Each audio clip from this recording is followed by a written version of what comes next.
And now, live from Austin, Texas, Alex Jones. We are live, my friends. It is the 15th day on this Monday. It is Monday, June 15th, 2009. We've got 2 hours left, spanning out like a vista before us as we go in, through, and beyond, as we talk to one of the most prolific researchers and one of the most prolific minds out there in challenging the established false reality.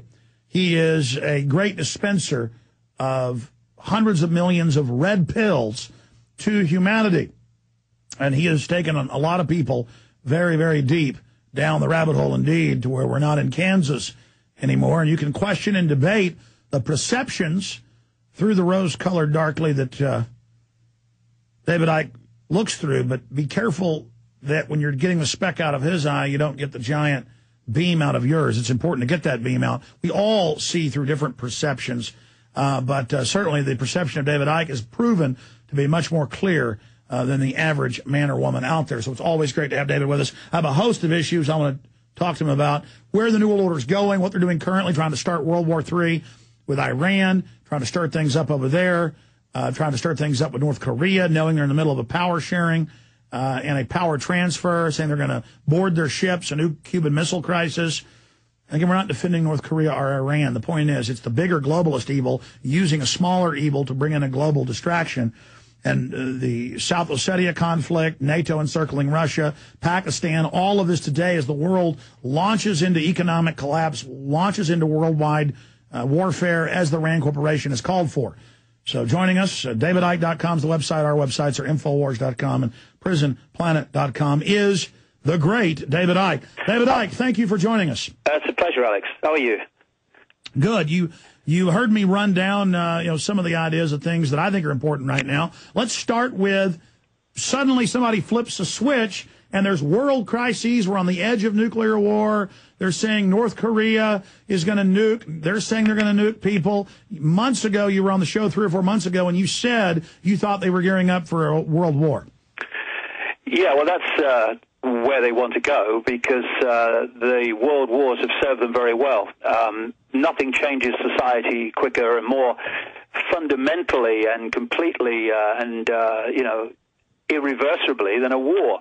And so when you look at the world after World War I, it was a world that was controlled by far fewer people and much more centralization of power than before. World War II came along. That process took a giant leap forward, and we had all these global institutions and the United Nations, the Bretton Woods Agreement. The European Union was justified to a large extent to stopping war in Europe. And so to complete the job, to move into this final global society that they want, a third world war is what is on the agenda. And I don't know if I've mentioned this before, but I had a letter from a traffic warden, a guy here in Britain, that's supposed to just dispense tickets for people who have broken the parking laws. And he contacted me, must be a year or so ago now, and said that he'd been called in and given new cards that he was told to take home and put away till further notice. One of them was the card that gave him the right to be a traffic warden, that you show for identity. That's fair enough. The second one was what they called a pace card, which is the words that a police officer reads when he's arresting someone. And the third one was a card giving him, a traffic warden, the right to enter property without permission. And, of course, he's questioning, what the heck do I need these for? Well, just go, leave them till further notice. He then meets a friend of his a few days later, who's a police officer, and he said that this police officer said that he was a man designated in his county, and there was someone like him in every county, and they were there to prepare for a coming war. Stay there, David. Got a break. Long segment coming up. Okay. Recap that when we come back. Same thing is happening here. I can independently verify with government documents what you just said in the United States, Canada, Australia, Europe proper. We'll be right back with David Icke. The good old folks at New Silver Solution. And the website is supernaturalsilver.com. Supernaturalsilver.com. This is something that kills bacteria, viruses, you name it, well documented. They've got it down to a super small nano-sized particle. Supernaturalsilver.com. Check them out at Infowars.com. Well, he needs no introduction. I know some stations weren't carrying that last segment.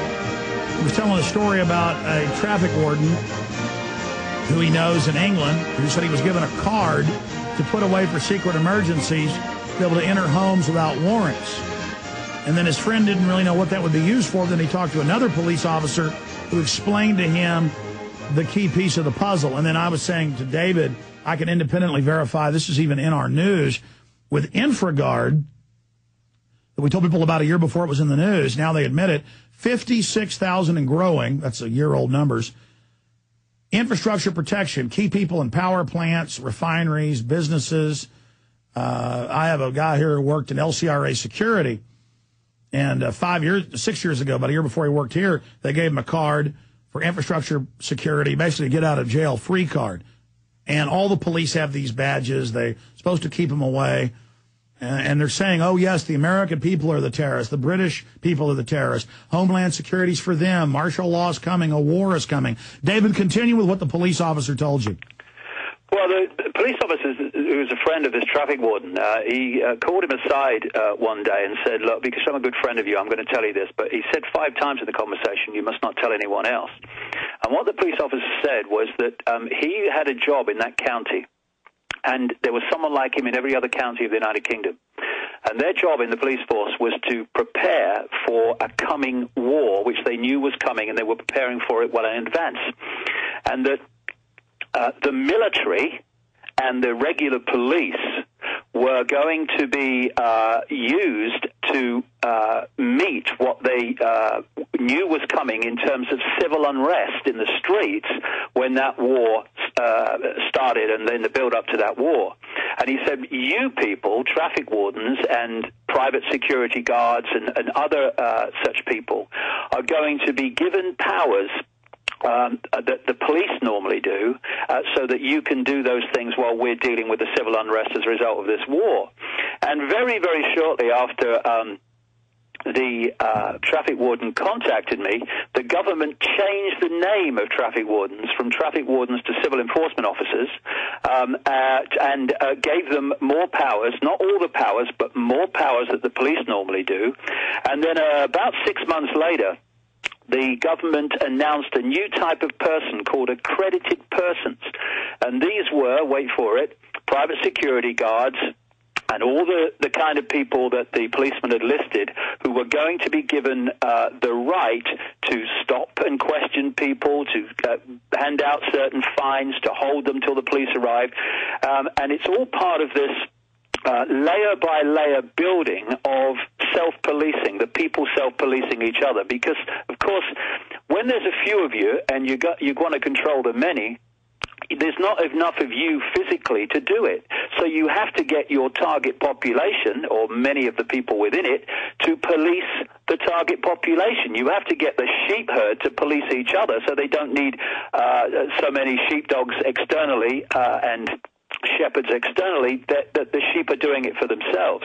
And this is what's being built all over the world, and this Third World War is definitely in the agenda because it's a massive problem which will be in need of a global, because of the global nature of the conflict, a global solution, which will be the final move to this structure we've been talking about all these years of world government, world army, and all the rest of it. And of course, the world army will be justified by the only way to stop war is to have one world army, and then no one can fight each other in terms of major conflicts anymore.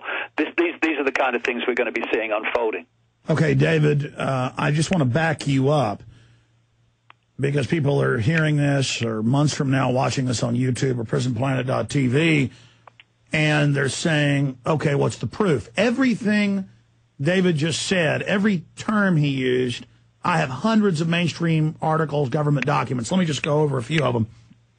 Here in the United States, they are preparing paramilitary police. It's announced by the Air Force, the Army. They have regular Army in Tennessee without warrants, running warrantless checkpoints in the newspaper. Northcom has announced that they are to take on the American people. The Homeland Security documents DHS documents we broke that made national news state the #1 threat is returning vets, gun owners, that the whole Homeland Security system is for us. The British Ministry of Defense 10-year report, London Guardian reported on it, but it was declassified, 120 pages, was put out in September of 2007 and said in the coming next few years the public would rebel against the corrupt government, but that their job was to suppress the public to bring us into this new world order. And it said they will, even if the British people, they say, try to march on London, they will use neutron bombs on them. And then Dick Cheney said in the PNAC document, September 20th, 2000, Rebuilding America's Defenses, that they would use race-specific bioweapons on us. And now another layer under the paramilitary, you know, the spooks, the paramilitary, the police, the traffic wardens, auxiliary tattletales, there's now the trusted traveler North American hemispheric card.